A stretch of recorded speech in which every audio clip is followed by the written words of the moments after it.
Bonjour, écoutez, je vous amène aujourd'hui faire une visite de chantier à la Tour de Montréal.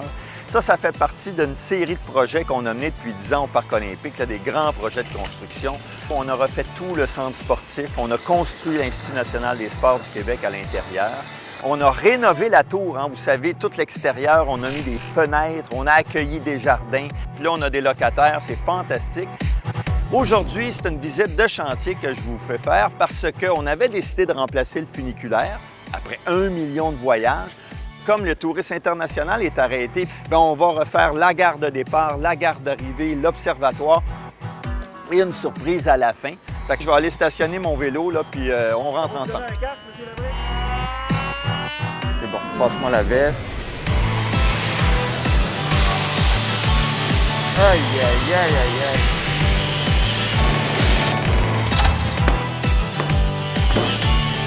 Là, on est à l'extrémité en bas complètement de la tour.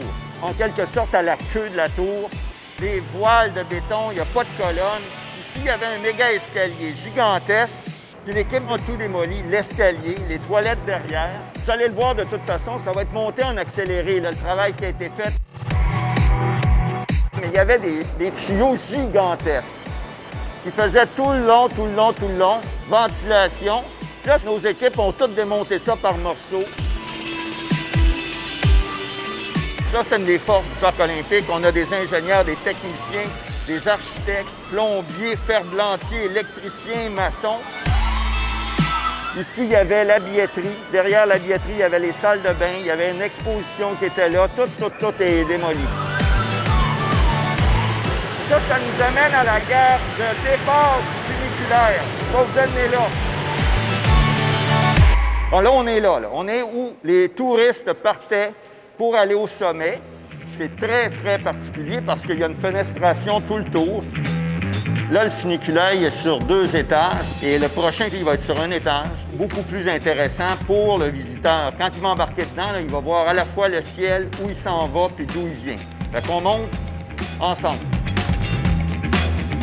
La cabine va être extraordinaire, toute vitrée. Ça fait 34 ans qu'il opère. 10 millions de personnes ont voyagé. En termes de montée-descente, ça équivaut à peu près 7 fois le tour de la Terre. Fait que là, on devait le remplacer. C'est magnifique. On voit le fleuve Saint-Laurent, on voit les Appalaches, on voit la frontière américaine. C'est particulier, c'est qu'on part à 16 degrés, puis là, on arrive en haut, on est à 64 degrés. On ne le sent pas parce que le plancher s'ajuste sur le bogie. Une chance, j'avais ma feuille, j'ai rien oublié. Et là, on arrive à l'observatoire. Il y avait ici une boutique qui a été démolie, bien sûr. Tous les plafonds ont été dégarnis. Là, on voit qu'il y a des fils électriques, des fils de téléphonie, des gicleurs. Et le gros changement, c'est que les puits de lumière, étonnamment, ils nous cachent la vue sur le centre-ville. Ils nous cachent la vue sur le Parc olympique, sur le quartier avoisinant. En mettant ça au niveau du sol, on va arriver, on va sortir, puis on va voir, boum, tout de suite, l'effet. Il n'y a pas d'autre vue comme ça, parce que c'est très rare que dans une ville, la grande tour d'observation est en dehors du centre-ville. Et là, suivez-moi, là, tranquillement, là, c'était interdit, accès fermé, mais on a décidé, pour vivre une expérience, fermé, accès fermé, qui va vous amener où vous n'êtes jamais allé. Écoutez, le summum de ce projet-là, c'est que l'équipe du Parc olympique a décidé qu'elle donnerait accès au toit de la tour à tous les touristes et les visiteurs. Je vous le dis, là, ça va être extraordinaire! Extraordinaire! Hey!